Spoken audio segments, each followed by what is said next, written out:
그랬어. 너네 다 평가 문제 집에 없나 보다. 빨리 평가 문제 숙제 꺼내. 하자.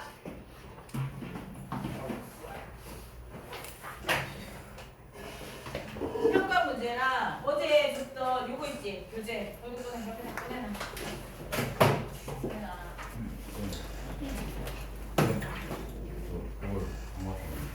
왜? 숙제인 줄 알고. 집에 같이 가거든. 알았지? 자 보자.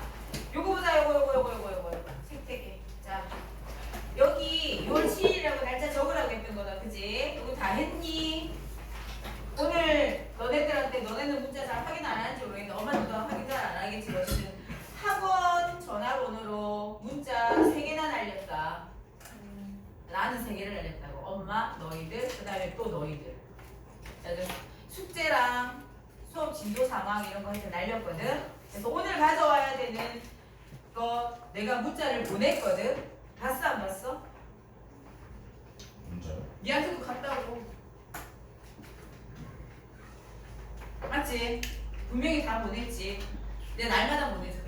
모르는 애들 있으니까.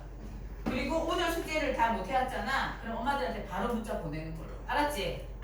그냥 규칙을 정해놓고 안 하면 혼나는 걸로 끝나면 되는 거야. 이제 자, 이 자료에 생태계의 다양성 그리고 공존 부분에 어제 쭉쭉 하다가 그지?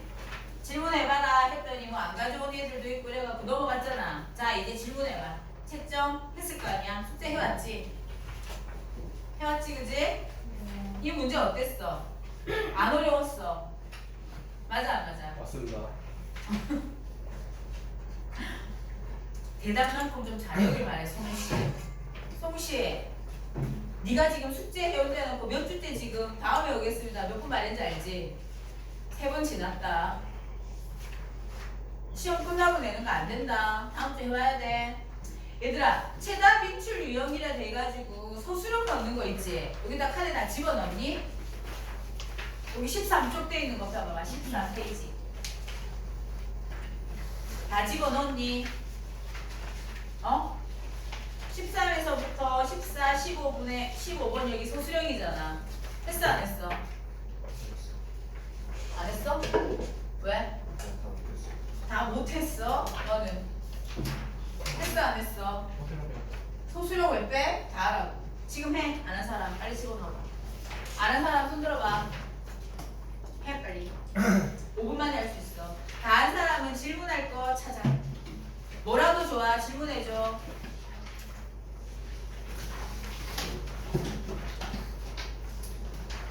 선생님 지금 말하는데 소수령 문제 지금 바로 답이 안 나오지. 답지라도 보고 뺏겨. 빨리.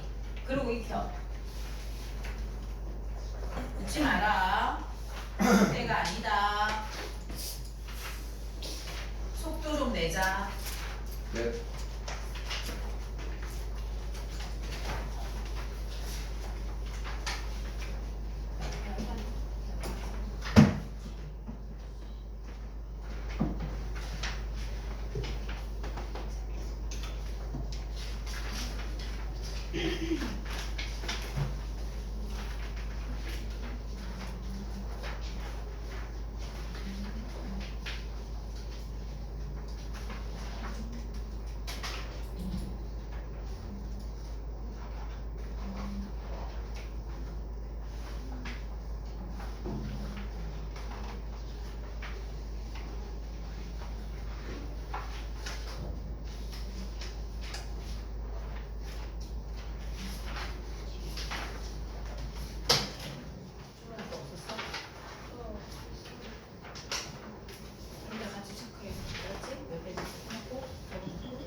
몇 번 말해?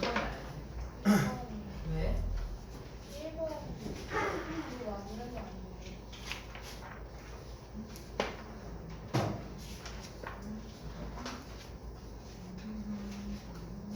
어디 있는데? 근거를 찾아. 부문에서. 네가 그렇게 생각하면 부문에 근거를 찾아. 어렴풋하게 말하지 마. 몇 분 지각이고 그러면 6분 지각. 숙제 다 했니? 대답해라. 평가 문제집 다 해왔어? 살짝. 해라. 괜찮아. 1번의 군법이 네가 생각하는 군법만 찾아놓고 말해봐. 왜 아닌지. 그래. 1번이라 생각하는 군법가 있어야 되잖아.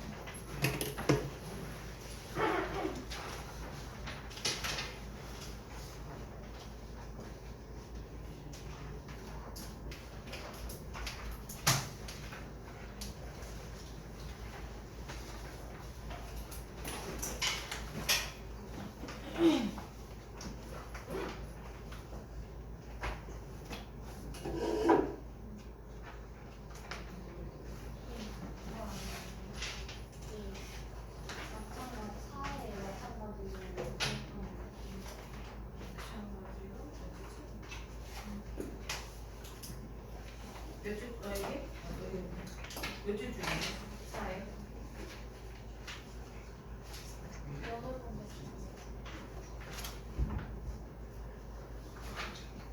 구조를 활용하는 도구인데 감시의 동기가 방법이 아니라 구조인 거예요? 구조를 이 이야기에서 쌤 뭐라 해? 시스템이 문제겠지.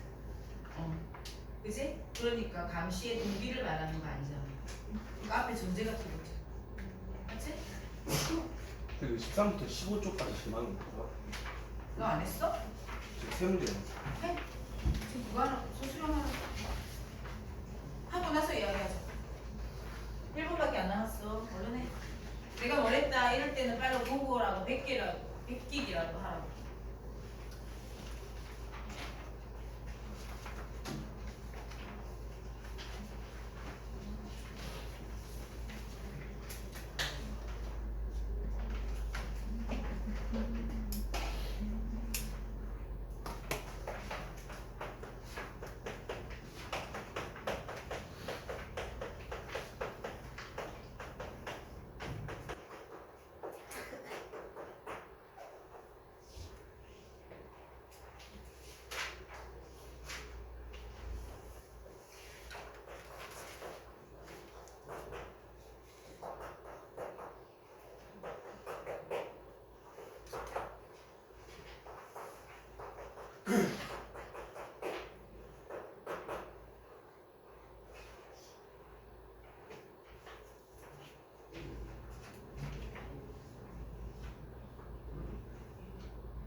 우연성 우연한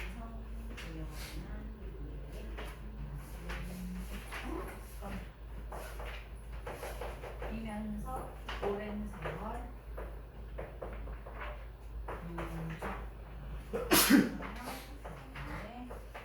다양성 증가하면 진화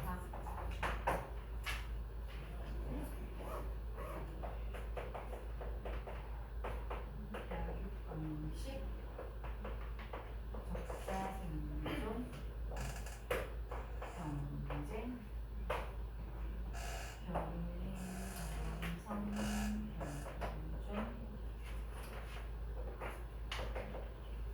인생. 자 이제 보자. 여기 문제에서 이 문제가 너네 알다시피 이렇게 생긴 문제 스타일은 나무 아카데미 문제야. 제일 수신 문제. 하지만 꼭 풀어야 되는 문제. 알았지? 틀린 거 말해봐. 자 앞에 몇 번부터?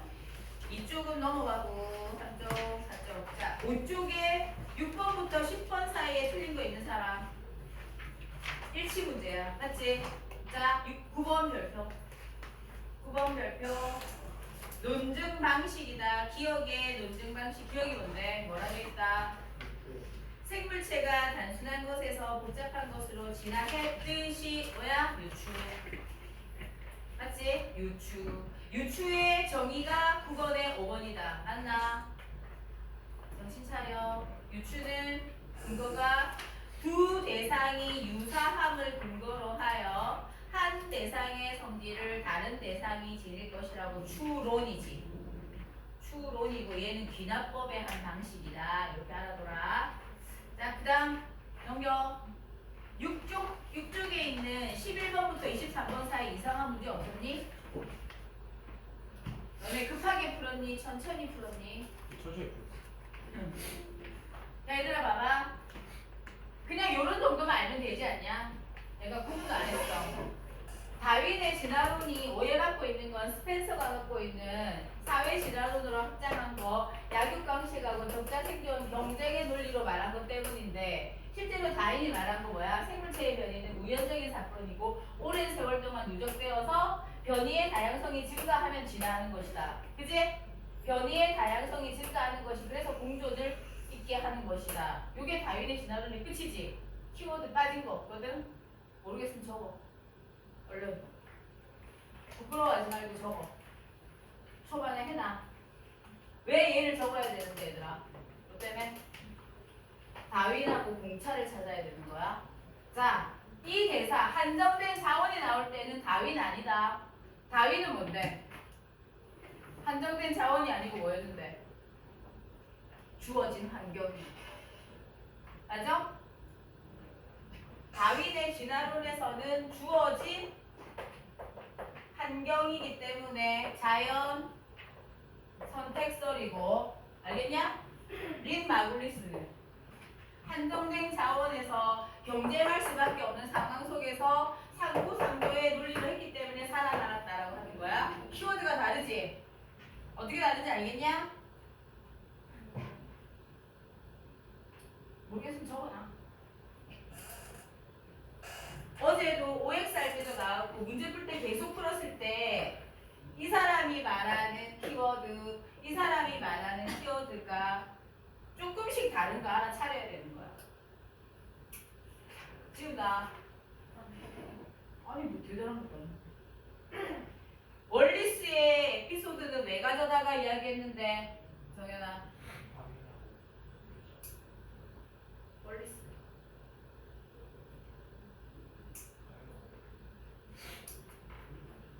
아니, 그거 50점. 자, 본대요 말해봐. 월리스의 에피소드 이야기 왜 가져다가 말했는데 이윤이라는 작가가.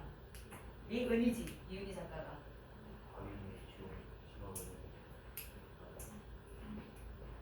찾아봤지 나. 뭘 뒷받침하는데? 50점. 훈섭이 말해봐. 이게 다윈이 그냥 웃었다. 인간으로서도 이게 공존하는 거. 오, 다시 제대로 인간으로서 공존. 또. 그러니까 이게 진화론뿐만 아니라 나오는 단어 뭐였더라? 나오는 단어 인간적인 방법과 인간적인 방법과 좀 신사적인 방법이었지. 네. 인간적인 방법의 악강식이죠. 이게 뭐였는데? 원리스를 쳐내는 거죠.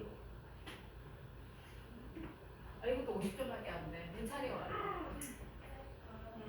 네가 은찬이잖아. 이거 은찬이 내밖에 없어. 야무지게 말해봐. 정리해서. 문제도 나왔어.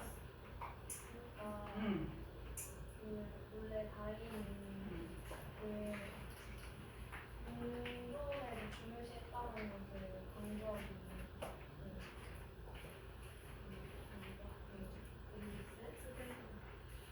월리스? 월리스를 매장시킬 수도 있었는데 매장 안 시키고 같이 연구한거를 해가지고 이제 다인이 순차적인 방법을 추구하는 사람이 그런 사람이 어떻게 약육강식이란 말을 했겠니? 알아들어? 무슨 말인지 알겠어? 이효린 정리해서 말해봐. 이게 무슨 내용이었니? 알겠어? 모르겠어? 모르겠지? 부끄러워하지 말고 잘 들어. 문제 여러 번 나왔어. 이은이라는 작가는 이 글을 왜 썼다? 훌륭한 다윈 선생님이 오해받는 거를 자기가 그 오해를 통념을 제대로 문중에서 반박하려고. 그 반박하는데 처음에 뭐로 시작했는데 스펜서가 잘못 알았어. 맞니? 그럼 이야기하면서 약육강식의 경쟁 논리로 말하는 게 아니라 이걸 말하는 거야. 그게 뭔데? 핀치 이야기했잖아. 맞니? 그래서 그거 뭐야? 근거로 이 사람의 발견에 대해서 이야기했지. 그러면서 자 본문의 마지막에 뭐로 끝나냐면 요 페이지로만 봐도 마지막 본문이 뭐로 끝났는지 한번 볼까? 이처럼이라고 돼 있거든. 자 5쪽 봐봐. 5쪽 5페이지에 문제에 너의 이처럼 봐봐. 이 결론이지. 이처럼이 뭘 봤는데? 월리스 이야기 지나고 나서 이거 결론이거든. 이처럼 진화론은 태생이 뭐야? 진화론이라고 하는 걸 발표할 때 월리스랑 같이 했잖아. 그게 태생이잖아. 맞니? 먼저 누가 발표하고 누가 먼저 설립했느냐에 따라서 그 사람이 공동 저자가 될 수 있고 자기 홀로 저자가 될 수 있는데 우리 다윈쌤은 뭐 했다고? 공존의 방식을 택했다고. 신사적인 방법으로. 그치? 인간적인 방법으로 했다면 스펜서가 말하는 경쟁 논리로 했겠지. 그러니 태생부터 경쟁보다 공존의 논리에 바탕을 두고 있었다 해서 이처럼을 다 알아야 된다고. 이처럼이 어디는 앞에 나온 단락에 나오는 월리스의 에피소드야. 알았니? 그럼 뭐야? 이 사람이 설명문을 썼지만 자기의 견해를 말할 때 설득력 있게 말해서 논증의 방식을 썼다고 했지? 그럴 때 타당한 근거인지 뭐라고 했잖아. 그치? 그래서 월리스한테 했던 그 사례를 가지고 말하면서 결론. 우리는 오래도록 이를 알아차리지 못하는 실수를 저질렀다. 뭘 못 알아봤는데? 다윈이 경쟁을 추구하는 약육강식과 적자 생존이라는 논리를 말했다고 착각했다. 그게 아니다. 하지만 이제 세상은 변하고 있다. 획일성과 경쟁, 반목과 전쟁이 난무하던 시대는 가고 획일성이라는 말은 무슨 단어하고 대비되는데 우리 그래서 다양성이지. 맞니? 경쟁은 공존. 쳐다보지 말고 적어. 네, 공존하고 공생하고 똑같은 말이에요. 비슷한 개념. 근데 공생은 좀 다른 느낌이지. 서로 살기 위해서 확실하게 밀접하게 왔다 갔다 하는 관계가 공생이지. 맞니? 공존은 같이 살고 있다는 존재 자체고. 맞지? 다양성과 화합, 공존과 더불어 사는 삶이 최대의 가치가 되는 시대가 오고 있다. 이미 생명체는 태고적부터 체득하고 겪어왔던 방식의 가치를 생명체는 태고적부터 체득하고 겪어왔던 방식의 가치가 뭔데? 공존. 빨리 적어놔. 공존이야. 다윈이 월리스의 손을 잡았던 그 시절부터 사람들에게 알리고 싶었던 것을 그게 뭐다? 공존. 맞아 안 맞아? 경쟁 아닌 공존. 고민하지 말고 빨리 적으라고. 공존. 경쟁 아닌 공존. 제발 마지막 단락에서 이 사람이 방점을 찍는 걸 제대로 알면 이걸 전체 거꾸로 다 추론하면 되는 거야. 무슨 말인지 알겠니? 그지? 요거만 요렇게 정도만. 그러니까 선생님은 막 구조화시켜가지고 해주는 거 너네라 게 아니라 그냥 자연스럽게 하다 보면 나오는 단어 툭툭툭 있지. 그걸로 문장화 시켜가지고 하면 문맥으로 읽어내고 그래서 다시 한번 읽어보는 거야. 내가 알고 있는 흐름이 맞는지. 그게 공부하는 방법이 맞다고 생각해. 외우지 마라. 알았냐? 프린트 안 해주고 외운다. 외우는 거는 시험 전날하는 짓이야. 시험 대비부터 외우는 애는 공부 잘하는 애 아니야. 걔는 바보야. 외워야 되는 거 수학 공식밖에 없어. 원리를 이해하면 되는데 원리는 익히는 거거든. 특히 이런 독서 지문은 거의 다가 뭔데? 설명문이거든. 이과 애들이 왜 독서를 못하냐고. 이과에서 논리적인 이런 사고를 잘하는 애들은 여러분 그렇게 되단 말이야. 내 말을. 교과서에 나와 있는 글은 굉장히 있잖아. 정제되어 있는 글을 그나마 선택했거든. 더 정제된 글은 어디에 있는 글인데? 수능 지문에 나와 있는 독서 지문. 학력평가 이 지문 좀 후진. 왜? 교육청에서 만든 거니까. 모의고사에 한 지문당 문제 낼 때 드는 비용이 5억이라고 난 들었거든. 그만큼 갈고 닦고 여러 사람 손에 거친 거. 알았지? 그러니까 제발 정규 수업을 할 때 있잖아. 그 정규 수업할 때 나가는 숙제 있지. 그걸 이거 공부하듯이 해봐라. 오답을. 알았니? 진짜 그럼 잘할 수 있어. 이제 문제가 훤히 보이지 않냐? 지금 OX도 했고 했잖아. 이거 봤을 때 그냥 내가 대충 써놨는데 무슨 말인지 다 알겠지? 키워드 있어. 자, 보자. 질문할 거 없어? 최다 빙수를 이용해 넘어가고 쌤은 이거 별로 안 어려워. 그러니까 내가 안 어려운 게 아니라 너네들도 그렇게 어려운 문제는 아니겠다 싶었어. 그치? 넘긴다.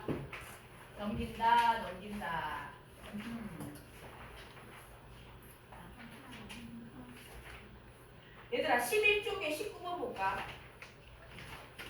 11쪽에 19번. 윗글에 대한 보조 자료로 보기의 사례를 활용한다. 나왔니? 보이니? 자, 이거 보자. 요런 문제. 윗글에 대해 윗글 뭔지 우리 아니까 그지? 윗글에 대한 글이라고 하는 건 이 텍스트가 말하는 거 공존이잖아. 그지? 보자. 보기의 사례를 활용할 때 적절한 걸 찾아라. 기억의 자료가 어떤 내용인데? 인간 또는 사회적 개입에 의해. 개입이야. 다윈이 좋아하겠니? 얘들아, 외부의 개입 다윈이 안 좋아하겠지? X. 알았냐? 탁 쳐버리는. 맞죠? 형질을 개량하려는 우세가 이거 누가 한 짓인데? 나치에서 한 거잖아. 그지? 자, 대규모 학살. 무슨 말인지 알겠지 이거? 2번 스펜서는 진화론을 바탕으로 실업자나 사회에 부담되는 자들은 죽는 것이 허락돼야 한다고 말했어. 경쟁이지. 적자 생존 말하지. 이건 적자 생존을 말하는 거잖아. 그지? 다음 디귿. 핀치는 우리의 종류가 다양했다. 그것은 먹이 경쟁에서 살아남기 위해서이다. 맞지? 그래서 먹이의 종류를 다양화했기 때문이다. 뭐랬는데 적절한 것을 찾아라. 답은 2번이지. 기업과 니은이 뭐야? 다윈의 견해가 아니잖아. 그지? 다윈이 생각하는 견해가 아닌 거. 일반인들이 이렇게 오해를 한다. 그런데 다윈은 이렇게 말한 거 아니다. 얘 기억하고 니은의 논리는 뭔데? 적자 생존에 관련된 이야기니까 경쟁을 말하는 거니까 아니다. 이렇게 되지. 이거 학교 선생님이 써놓기 좋지 않을까? 이런 정도면? 이거 틀린 사람 없지? 여기서도 맞춰야 된다. 넘겨. 소수령은 여러분 그냥 모르겠으면 닥지 보고 펼쳐놓고 적기라도 해. 소수령 안 나오는데요. 이렇게 귀여운 소리 하지 말고. 자, 그 다음에 여기 뒤에 평가 문제집 문제도 진짜 평가 문제, 확인 문제들 안 맞지? 여기 볼까? 앞에 앞에 나와 있는 이런 내용들이 다 너네 교과서 선생님이 너네 학교에서 나온 프린트 내거제 친구 거 하나 복사했는데 뭐 거의 이런 수준이지만 맞지? 그럼 이거 읽어보는 거야. 자, 중요한 거는 뭔지는 동그라미를 치자. 무시하지 말자. 인문 분야의 글은 뭐다?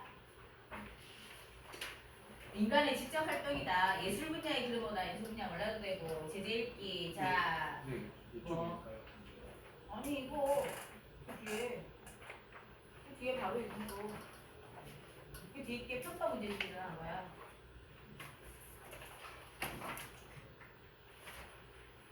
자, 로봇 인권 이야기. 로봇 인권 이야기는 논설문이다. 별표. 논설문. 논설문인데 인간과 로봇의 관계에 대해서 말하는 것인데 결국 이 글쓴 이거 봐봐 얘들아. 논설문이잖아 얘들아. 설명문과 논설문은 좀 우리 다르게 읽어야 되잖아. 논설문은 설명문보다는 글쓴 사람이 자기의 견해, 자기의 주장을 말하려고 설명문보다 논설문이 더 목적성이 강한 글이거든? 그지? 그럼 논설문은 설득하는 게 목적이지. 이 사람이 설득하려고 하는 게 뭔데? 뭐지? 이 글을 쓴 목적이 뭔데? 자, 이런 고민 안 해봤지? 논설문은 목적이 있거든. 주제를 보자. 로봇에게 인권을 부여해야 하는가의 문제가 제기하는 제목이 로봇에도 인권이 있을까였잖아. 자, 이 문제가 새로운 철학적 과제와 인간 존재의 성찰을 필요로 한다. 이걸 우리가 고민해 봐야 된다. 이거를 고민하라고 우리한테 던져주는 글이라고. 그지? 그럼 뭐지? 뭐더라? 성찰이잖아. 성찰. 또 하나는 뭔데? 봐봐 얘들아. 로봇을 핸드폰 뒤로 올려놔. 빨리.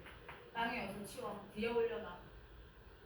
로봇에게 결론은 뭐대? 인권을 줘야 되니 로봇권을 줘야 되니? 로봇권이었지. 그러니까 로봇은 사람이 아니다지. 그래서 뭐야? 타자.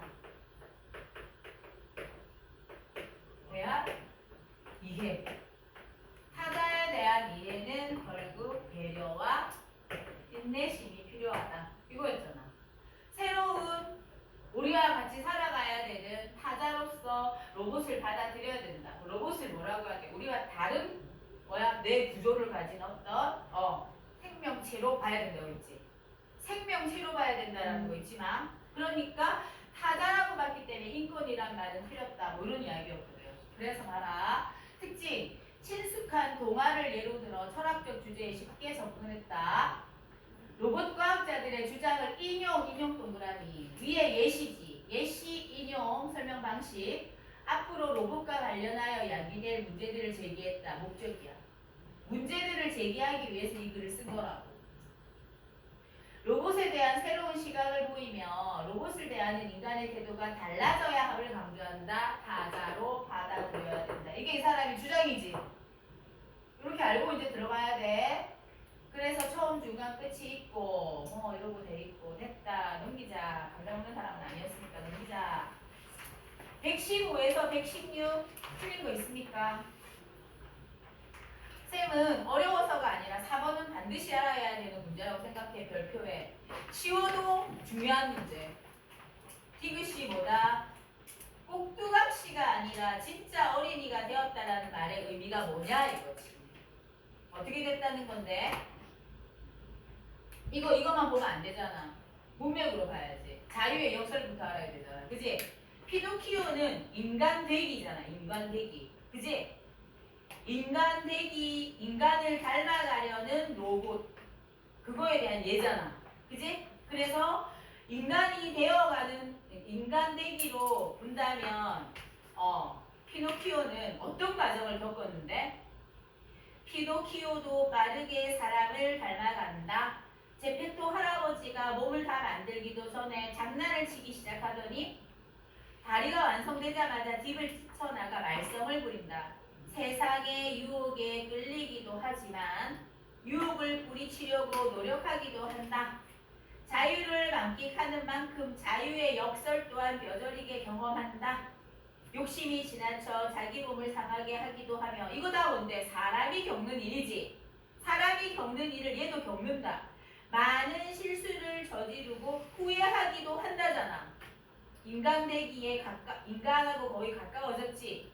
그래서 봐라, 보통 사람들처럼이라고 되잖아. 처럼 희망의 기대만큼이나 고뇌의 결실 또한 체험한다. 자유의 역설이지. 이게 맞지? 무엇보다도 늘었다 줄었다 하는 자신의 코처럼 거짓과 진실 사이에 갈등까지 해. 갈등은 사람만 하는 것 같은데 인간하고 가까워지고 있네. 그러면서도 언젠가는 인간과 똑같이 되리라는 열망을 버리지 않는다. 이거 뭐야?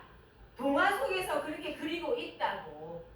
그걸 가져다가 이 사람이 요거를 가져와서 이 이야기를 하려고 하는데 발상해갖고 착안해서 이야기를 풀어나간 거야. 우리한테 아주 친숙한 동화를 가지고. 봐봐, 피노키오도 사람이 만들어낸 피조물이잖아. 그럼 사람이 창조주라고 본다면 이 피조물이 지금 어떻게 되고 있는 건데? 얘가 인공이잖아. 사람이 만든 어떤 것인데 걔가 점점 사람처럼 되려고 하네. 결국 피노키오는 결론 꼭두각시는 뭔데? 주체적이지 않는 것이지. 꼭두각시라고 하는 거 누구에 의해서 피동적으로 살아가는 거잖아. 그게 아니라 진짜 어린이가 되었어요 라는 작가의 말처럼 사람이 된다잖아. 사람 되기가 되었다라는 거잖아. 추구하는 대로 되었네. 그것도 착한이라는 데 별표잖아. 착한 어린이라고 하는 말은 누구의 의도가 들어가 있는 건데? 창조주의 의도가 들어가 있는 거잖아. 그러니까 결국 이거 뭐지? 꼭두각시가 아니라 진짜 어린이가 되었는데 주체적인 사람이 된 건 아니고 창조주가 원하는 대로 됐잖아. 맞니? 그래서 피노키오의 조물주인 제페토도 이루 말할 수 없이 행복해진다잖아. 그러면 제페토는 피노키오에게 무엇을 요구한 건데? 사람처럼. 근데 사람 중에서도 어떤 사람? 착한 사람이 되기를 바랬다는 거잖아. 그거 누구의 욕망이야? 창조주의 욕망이잖아. 목적이잖아. 그거 갖고 들어가야 돼. 그래서 착한 로봇이 바로 나오는 거라고. 맞니? 그럼 착한 로봇이 되기를 바라는 건 로봇 자체로 지금 인정해 주는 거야? 아니지. 맞니? 타자로 제대로 인정해 주는 거 아니지. 내가 원하는 대로지. 자, 동화 속 피노키오의 이야기는 행복한 결말이다. 그러나 우리의 미래도 그럴까? 미래 세대와 동등한 권리로 살아갈지도 모를 인공생명 로봇. 동등한 권리에 줄자 꺼놔야지. 동등한 권리. 모두 착한 로봇일까? 이 말 무슨 말? 사람들이 원하는 대로 동등한 권리로 살아가지는 착한 로봇일까? 인간의 관점에서 착한 거니까 동등하냐는 말이야. 동등해 안 동등해? 안 동등하단 말이지. 문제의식 무슨 말인지 알겠냐? 나중에는 동등한 권리로 살아갈지도 모르는데 그 로봇에 대해서 우리가 동등하게 살아가는 거기에 대해서 걔한테 착한 로봇이기를 우리가 기대할 수 있을까? 동등한데 착하다라는 말은 자체는 여기서 계속 말하는 게 뭔데? 누구를 위해서 착해야 된다는 건데? 누구를 위해서? 나를 위해서 착해야 되잖아. 얘가. 그러면 얘 인권은 얘 로봇에 대한 그러니까 착한 로봇이라고 하는 그 로봇에 대해서 진짜 존중하는 거야? 아니잖아. 그거 말하는 거지. 어떤 사람들은 모두 착한 로봇으로 만들면 되지라고 반박할지 모른다. 그러면 모두 착한 로봇이라고 하는 거에 얘가 누구냐고. 일본의 시게로 히로세 이야기를 하잖아. 그지? 시게로 히로세는 지능을 갖도록 설계된 로봇이라면 그 어떤 로봇도 도덕적 존재가 될 수 있어. 도덕적이란 말이 뭐야? 결국 착하다는 뜻이잖아. 그러니까 가능하다라고 생각하는 거잖아. 그지? 그럼 뭔데? 어때서 가능하다는 건데 지능이 있다면 도덕적인 존재가 될 수 있다. 이거잖아. 무엇보다도 로봇은 생물학적 생존을 위해 투쟁할 필요가 없으므로 근거가 이거야. 로봇을 이기적이지 않게 만들 수 있다. 그는 예의 바르고 똑똑하고 성인 같은 로봇을 만들 수 있다고 주장한다. 이는 인간을 해치지 않을 로봇을 염두에 둔 것이다. 그러니까 여전히 인간 중심적인 사고에서 벗어나지 못했다 이거야. 자, 이 글쓴이의 말하고 싶은 주장이 무엇인가는 여기서는 아직까지 잘 모르겠단 말이야. 근데 알아야 되는 거야. 이제 우리 여러 번 읽었으니까. 여기서부터 이 사람 비판인 거야. 왜 착한 로봇을 만들려고 하냐는 거야. 근데 어떻게 동등하냐는 거야. 알았냐? 동등할 수가 없지. 내 밑에 두고 있는 건데. 무엇보다도 로봇은 생물학적 생존을 위해 투쟁할 필요가 없으니까 이기적이지 않게 만들 수 있다라고 생각했는데, 그래서 걔는 성인처럼 될 거야 라고 주장했는데, 이것은 인간을 우위에 두고 생각하는 것이다. 이처럼 로봇이 이기적이거나 인간으로부터 완전히 독립적인 존재가 될까 염려하는 것은 결국, 알아, 로봇이 이기적이거나 인간으로부터 완전히 독립적인 존재가 될까 염려하는 것은 결국 인간을 위한 로봇이라는 개념을 전제하기 때문이다. 이랬거든. 이게 무슨 말인데? 로봇이 이기적이거나 인간으로부터 완전히 독립적인 존재가 될까 하는 것은 뭔데? 그러면 걱정된다는 거야. 이기적이지 않는 로봇을 만들어야 된다라고 생각하는 건 뭔데? 로봇은 이기적이면 안 된다. 그지? 로봇은 뭐야? 인간하고 완전히 독립적인 존재가 되면 안 된다라고 하는 생각에서부터 출발했다라는 것이잖아. 그럼 인간을 동등하게 본 건가? 아니지. 인간을 위해 있는 것으로 보는 것이지. 그래서 모든 창조 행위에는 조물주의 통제를 벗어나는 묘한 자유의 영역이 있다. 이는 조물주 신화를 담고 있는 종교의 창세기에서도 알 수 있다. 이러면서 우리는 조물주인 신의 영역을 거역한 최초 인간, 자유행위와 그 결과로 낙원에서 쫓겨난 이야기를 잘 알고 있지 않은가. 하물며 인간이라는 창조자가 자신의 피조물을 완벽히 통제할 수 있다는 생각은 공허한 희망일 것이다. 창조주가 조물주가 못했듯이 인간도 못할 것이야. 그래서 유추지. 그치? 거기에 그랬으니까 인간도 못할 것이다. 그래서 착한 로봇이라고 하는 거, 이 주장은 뭐라고? 있을 수 있다 없다야. 이 글쓴이의 주장은 없다 이 말이야. 맞아? 없다고 대놓고 말 안 했지만 그거는 완벽히 통제할 수 있다라고 생각. 완벽한 통제가 뭔데? 내가 원하는 대로 완벽하게 착한 로봇을 만든다라고 하는 거 공허한 희망일 것이야. 이거잖아. 조물주도 못했는데 이 말이잖아. 수민아, 이해됐지? 맞지? 조물주도 못했는데 사람이 하겠니? 허망한 이야기야. 착한 로봇을 만들 수 있다고? 없어. 이런 말이야. 쉽게 말하면. 우리 누구의 주장을 지금 계속 견지해야 되는데 김용석이라고 하는 글쓴이의 주장을 계속 쫓아가야 되는 거야. 왜? 논설문이라서. 인공노예다. 그렇다면 미래에는 인공생명과의 관계를 통제가 아니라, 자, 위에서 뭔데? 완전히 통제할 수 없다라고 결론 내렸기 때문에, 그래서 그 다음 단락에 뭐래? 통제가 아니라 자율과 평등. 아까 동등해야 되는데 동등하지 못하다 했잖아. 그지? 그러니까 평등의 원칙으로 해야 되지 않을까라고 말하는 거야. 그래, 그럼 알겠니? 처음에서 안 된 거 알았지? 통제로는 안 되겠네. 그러니까 뭐 해야 되는데? 자율과 평등의 원칙. 얘들아, 자율은 뭐더라? 율 자체가 뭔데? 규칙이지. 누가 규칙을 스스로 지켜? 누가 규칙을 지켜? 자기 스스로. 자유하고 자유는 혼자 있다라는 뜻이야. 자유는 뭔데? 스스로 통제한다라는 뜻이야. 그러니까 외부에서 로봇을 통제하는 게 아니라 로봇 자체가 자율적일 수 있을까? 이 말이야. 이해됐어? 이해됐지? 로봇이 착하게 하는 게 바깥에서 로봇을 통제하는 것이지. 그런데 로봇 스스로 자율적으로 하는 것은 자기 스스로 자기를 통제하는 로봇이라는 말이거든. 자, 봐봐. 자율과 평등의 원칙으로 해결해 나가야 하지 않을까? 로봇에게 인권을과 같은 구호가 일상의 현실인 시대가 뭐잖아 올지 모른다. 로봇이라는 말은 원래 강제 노동을 뜻하는 체코 로보타에서 유래했다. 이거는 이러면서 1920년대 초에 카렐 차베크의 연극인 로섬의 만능 로봇이란 말 자체가 뭔데? 모든 능력을 다 갖춘 로봇이란 뜻이잖아. 그지? 처음 쓰였는데 이 작품은 로봇이 죽어야지. 노동자를 대체하는 미래 사회. 그러니까 처음에는 뭔데?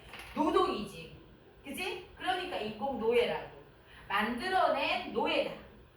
로서의 공장은 인간 대신에 천하고 힘든 일을 하게 될 인공노예를 생산하는 곳이다. 그게 로봇이었다. 아니? 하지만 오늘날 로봇들은 이미 단순한 공장 노동자 이상의 역할, 청소 로봇 같은 애들, 자, 이거 당연히 뭔데? 노동을 대신하는 거지만 요것만 있는 게 아니라 인간의 동반자 역할을 하는 로봇들이 있더라. 또한 인공지능 발명 계획의 목록에서 날로 늘고 있다. 애완동물 로봇은 이미 상용화되고 있고, 선생님 이거 2007년쯤에 쓰여진 거라서 이때만 해도 애완동물이란 말을 썼던 천박한 시대라고.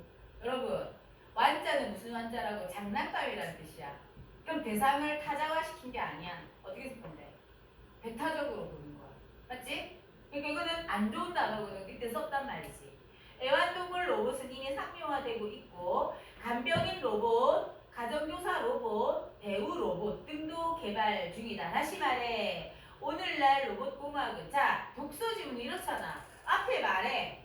그리고 무슨 말인지 얘가 못 알아들을까봐 또 설명해줘. 선생님 지난번에 글 뭐라는데 상세하게 풀어놓지.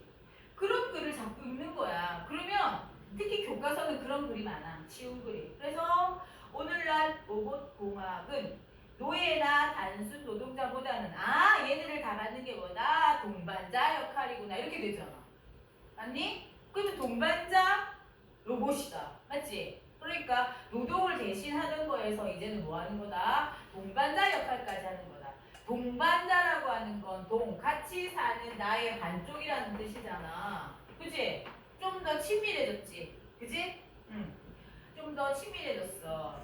로드니 브룩스가 나와. 언젠가 로봇이 인간과 같은 정도에 진출거라. 아까 히로세는 뭐야? 착한 로봇이었지. 키워드가 머리에 딱 넣으니까 히로세는 착한 로봇이다. 사람이 우위에 있다. 맞지? 그 다음에 브룩스는 뭔데? 인간과 같은 정도의 지능 주거라.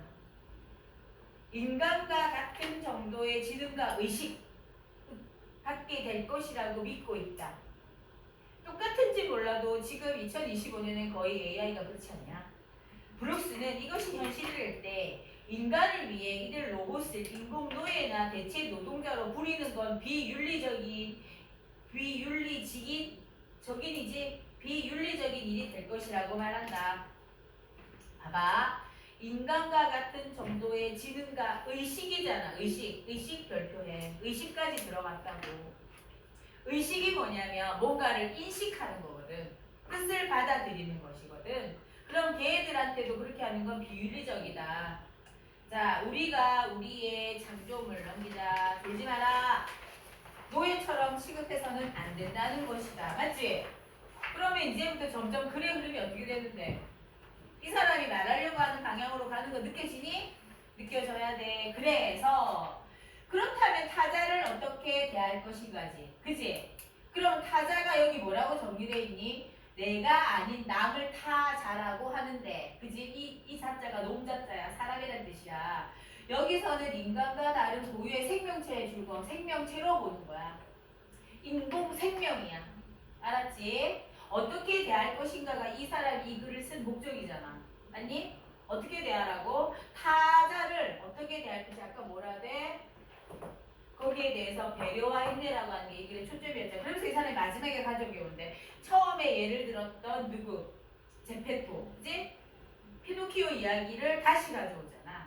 이제 한편 굳이 인간을 닮은 로봇이 이상적인 것은 아니라고 주장하는 로봇 공학자. 무슨 말? 인간을 닮은 로봇이 이상적인 것은 아니다. 이거 누가 하는 건데? 로봇 공학자들 중에 이런 주장을 하는 사람이 있다는 거야. 이건 무슨 말? 앞에 이야기는 뭐였는데? 인간 되기가 목적이었던 로봇이었지. 인간 안 닮아도 된다고. 이해돼?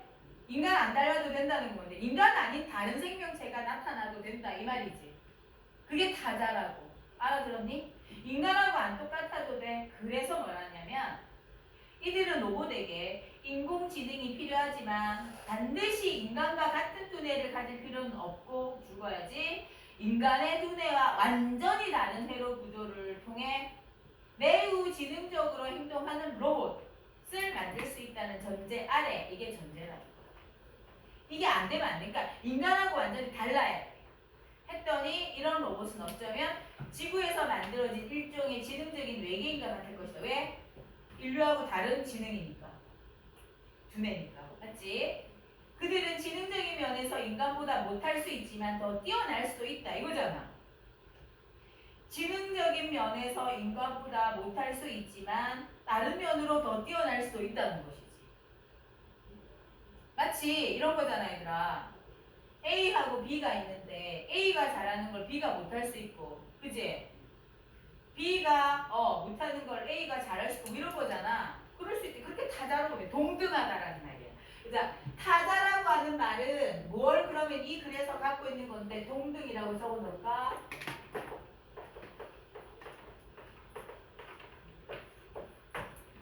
동등한 위치에 있는, 알았니? 그걸로 지금 흐름이 가고 있는 거야. 로봇 공학자들 역시 우리 인간에게 윤리적 난제를 제기할 것이다. 윤리적 난제는 윤리적인 어려운 문제. 어려운 문제가 뭐냐? 윤리적인 거. 뭐냐? 그들과 연관해서는 로봇에게 인권을 인정할 것인가 하는 문제보다 로봇에게 인권이 필요할까? 그게 아니라고. 왜? 타자화 시켰기 때문에. 맞지? 인권이 아니라 로봇에게 그에 합당한 권리, 즉 로봇에게 로봇권을 어떻게 인정할 것인가 하는 문제다. 여기서부터 철학적이잖아. 아니? 왜 로봇에게 인권을 줘야 돼? 로봇은 로봇 타자인데 로봇권을 줘야지. 이 말이지. 이렇게 목소리가 터지는데 자잖아. 신기해. 자, 따라서 결론. 이것은 우리에게 새로운 타자라는 철학적 과제를 던진다. 이는 결국 인간의 정체성과 인간 존재론에 대한 성찰과 맞물린다. 이게 무슨 말이냐면 얘들아, 우리는 인간 중심으로 생각하는 사고방식을 갖고 있는데 인간 아닌 다른 어떤 생명체라고 보고 타자라고 딱 했을 때 그러면 우린 인간이니까 그럼 인간은 뭐지? 그지? 얘랑 다른 인간의 정체성은 뭐지? 이렇게 생각하는 게 뭔데? 존재의 본질을 생각하는 게 철학적인 질문이잖아. 로봇에게 로봇권을 줘야 된다라고 하는 까지 가다 보니까 그러니까 인간의 정체성에 대한 문제까지 생각하게 되었다 이 말이지. 이런 철학적 과제는 지금의 청소년이 장년이 되어 여러 전문 분야에서 주도적 역할을 할 때쯤 지금쯤이야. 이 글을 썼을 때는 지금쯤이야. 이미 새로운 문제가 아닐 것이다. 맞아. 이제 우리는 로봇들이 우리에게 제대로 봉사할 준비가 되어 있는지 묻는 것 이상으로 우리에게 제대로 봉사할 준비는 뭔데? 이거 어떤 로봇인데? 노동을 대체하는 로봇 이런 것이지. 우리가 로봇들을 받아들일 준비가 되어 있는지 물어야 하지 않을까지. 그럼 뭔데? 우리가 타자로 로봇을 어떻게 받아들일까를 생각해 보자 이거지. 그래서 피노키오의 모험의 주인공은 제목에 있는 대로 말썽꾸러기 인형 피노키오이다. 그런데 클로디의 동화에서 피노키오의 이야기를 따라가면서 함께 관찰할 수 있는 것은 피노키오를 창조한 제페토의 태도이다. 죽어야지. 제페토의 태도. 이 말을 왜 하는데? 자, 우리가 로봇을 만들잖아. 그지? 그럼 우리의 태도는 어때야 될까? 제페토의 태도에서 우리 한번 생각해보자. 이거지. 그거지. 제페토는 언제나 자신의 피조물을 배려, 동그라미, 그 다음에 희생, 그가 아무리 말썽을 피우더라도 받아들일 준비가 되어 있다. 제페토의 태도를 한마디로 표현하면 인내다. 그래서 인간과 새로운 타자로서 로봇은, 로서라고 하는 건 자격이거든. 타자로서의 로봇은 무엇보다도 서로 인내하는 것을 배워야 할지 모른다. 서로 인내하는 것이니까 사람만이 아니라 뭔데? 인간과 로봇이 서로 인내한다잖아. 동등하지. 맞니? 동등한 거잖아. 피노키오의 모험담도 흥미롭지만 그와 함께하는 제페토의 태도 또한 우리에게 진지하게 생각할 거리를 제공한다. 이제 이미 현재인 미래의 과제에 대해. 자, 이미 현재가 된 미래의 과제가 뭔데? 로봇에게 로봇권을 미리 생각해 둔다는 자세로 피노키오의 모험을 꼼꼼히 읽어보지 않겠는가 라고 말해주는 거야. 이게 당부라고 마지막에. 그지? 자, 새로운 타자로 나타날 인간의 두뇌 구조와 완전히 다른 새로운 생명체인 로봇을 새로운 어떤 타자로 같이 살아갈 타자로 받아들일 자세가 여러분은 되어 있습니까? 이 말이야. 이런 내용이었다, 그지? 그래서 문제 아까 누가 질문했니? 여기에 선생님 4번이 중요하다고 했고 그 다음에 인문 지문에서는 뭐가 중요하대? 인문에 나와 있는 어떤 사람들의 그 사람들의 견해가 나오면 그 견해를 구분해 갖고 제대로 이해하라고 했지, 그지? 그럼 처음에 나온 사람이 누군데? 로드니 브룩스. 처음에 여기 로드니 브룩스 나왔다. 115쪽에 그 다음에 뒤에 누구 나왔다? 히로세 나왔지. 로드니 브룩스 다음에 히로세 나오고 그 다음에 뭐야? 로봇 공학자들 뭐 이렇게 나왔잖아. 흐름을 쫓아가면 돼. 외우려고 하지 마. 그냥 흐름으로 보면 알아. 이거 외우라고 저거 나오진 않잖아. 그리고 여기 문제를 봐봐 이제. 10번에 봐봐. 다음은 로봇 이거 117쪽. 로봇과 관련한 철학적 과제다. 로봇에게 무엇을 인정할 것인가인데? 뭘 해야 된다라는 건데? 로봇권을 인정해야 할 것인가의 문제네. 인권이 아니잖아. 인권이 아니고 로봇권이지. 그럼 일단 로봇권이야. 로봇권의 정의가 뭔데? 인간과 전혀 다른 방식으로 사고하는 새로운 존재, 새로운 생명체이기 때문이다. 그래서 인권이 아니라 로봇권이다. 이해됐지? 인권이란 말하면 안 돼. 그거는 로봇을 타자화한 게 아니야. 타자화했다라는 거 동등한 위치에 뒀다라는 거 있지만 이 글에서 자 뒤에 문제 118쪽 다 채웠나 봐봐 얘들아. 안 채웠으면 채워라. 이거 넣는데 이제 어려움이 없어야 되지 않냐? 그 다음 소단원 평가 문제는 어땠어? 119, 121까지 틀린 거 있는 사람?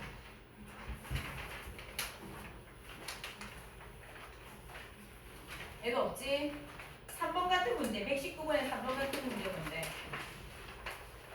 보기를 참고하여 히로세의 의견에 반박해라. 이거 학습활동에 나왔던 문제였지?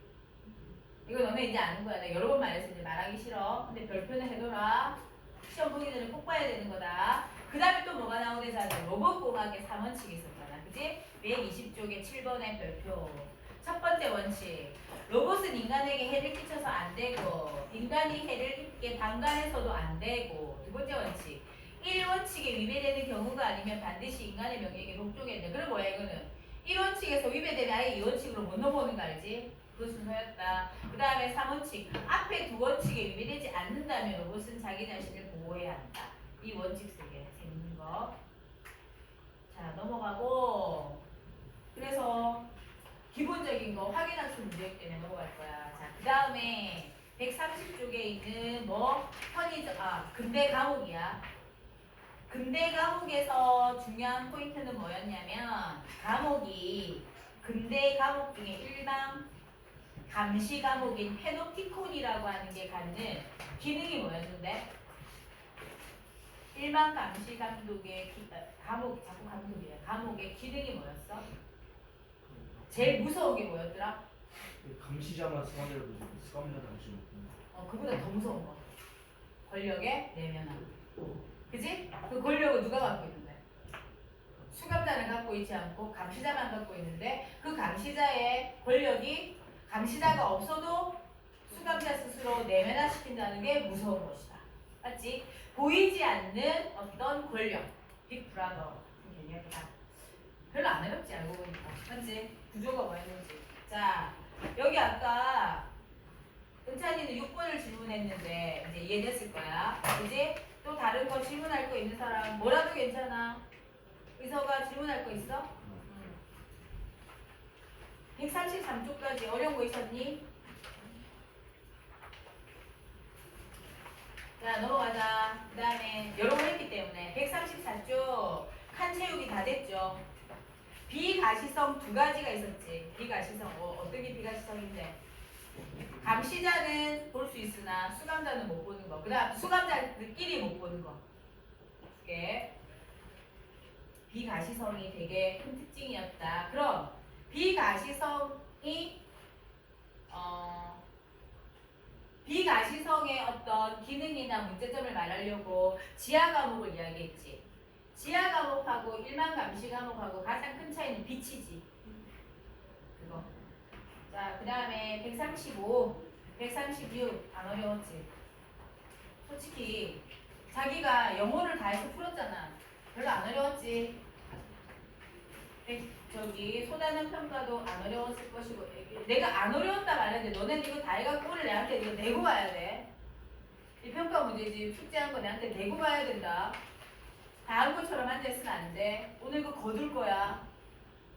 안 돼 있으면 빨리 체크해. 내가 검사해 주겠다고. 정신 차려 얘들아. 시험 초반 아니야. 이제 거의 중반에 접어들었다. 그 다음에 있잖아 얘들아. 여기 그 138번에 있는 이거 있잖아. 그거 뭐지 이거? 남한산성. 이거 학교 했어? 안 해서 넘어가자. 그 다음에 편의점. 선생님이 편의점 말할 때 제목에서 다, 물론 모든 글이 제목에서 말 다 했는데 결국은 편의점 신표지.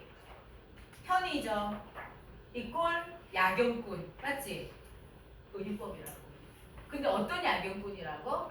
욕망을 검색한대. 근데 욕망을 검색하는데 그 욕망의 주체는 누군데? 소비자지.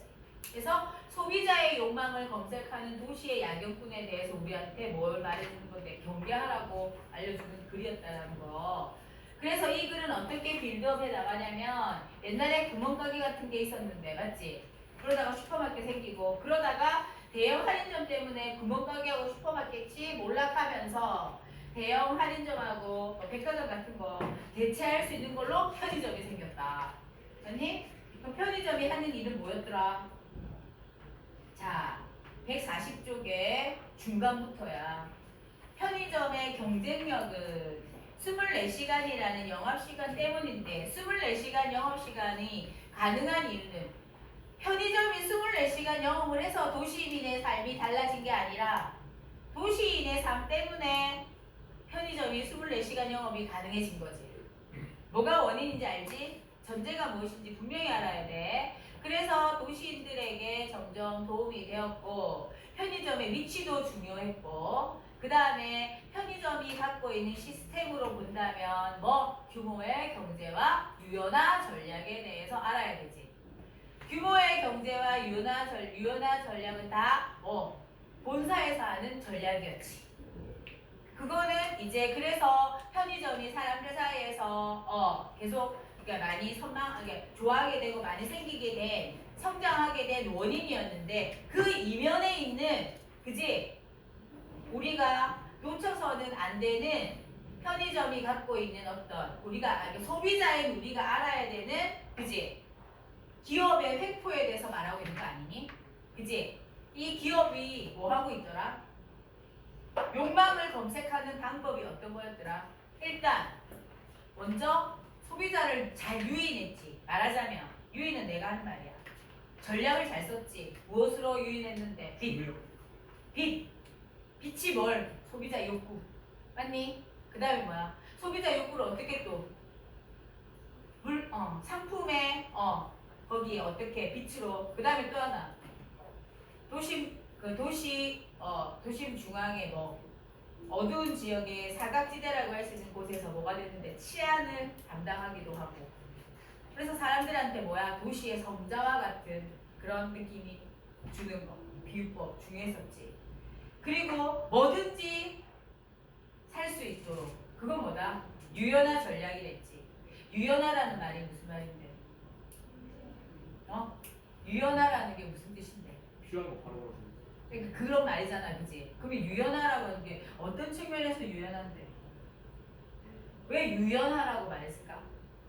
안 궁금해? 누구의 심리를 다 파악한 거야? 소비자의 심리를 섬세하고도 신속하게 다 들어주고 있지. 그래서 유연화의 반대는 경직이거든. 경직은 뭐야? 움직이지 않는 거잖아. 근데 얘는 뭔데? 모든 게 다 유통이 되고 다 되지. 그래서 유연하라고 하는 거야. 알아들어? 그러니까 여기서 중요한 포인트는 뭐냐면 이거야. 생활에 필요한 물품을 섬세하고도 신속하게 유연한 전략 잘 알아야 돼. 줄 짰거나 쌤 지금 141쪽 보고 있어. 중요 단어들 이런 거. 섬세하고도 신속하게 제공해줘. 정말 그렇지 않냐? 뭐 막 소분해가지고 2개, 3개도 팔더라. 진짜 급할 때 살 수 있는 거 뭐 그런 거 있잖아. 깜짝 놀랐어. 나 잘 안 가는데. 자, 그래서 기존의 구명가게나 슈퍼마켓, 백화점, 대형 할인점 그리고 홈쇼핑과도 겨룰 수 있는, 자, 겨룰 수 없는이 아니야. 겨룰 수 있다야. 다른 말로 뭔데? 경쟁력이 있다는 거야. 걔들보다 월등하단 말 아니라는 거 알아들으라고. 알았니? 자, 겨룰 수 있느냐, 경쟁 가능하냐, 월등하다 아니라고 빨리 적어놔. 월등하다 아니다. 바로 거기에 있다. 어디에 있는데? 규모의 경제와 유연한 전략이다. 알았냐? 거기가 어디다? 규모의 경제와 유연한 전략. 규모의 경제 뭐라고 배웠지? 뭐지? 본사에서 일괄적으로 많이 부모해서 한 번에 쫙 쏘아주는 거. 그게 규모의 경제다. 그 다음에 편의점의 또 한 가지 차별성은 매장의 디자인이다. 거기서 제일 중요한 건 빛이다. 빛의 밝기는 결국은 소비 욕구를 자극하는 것인데 우리는 소비 욕구를 자극하는 거 알면서도 들어가서 헤헤 하고 좋아하지. 왜? 밝으니까. 좋으니까.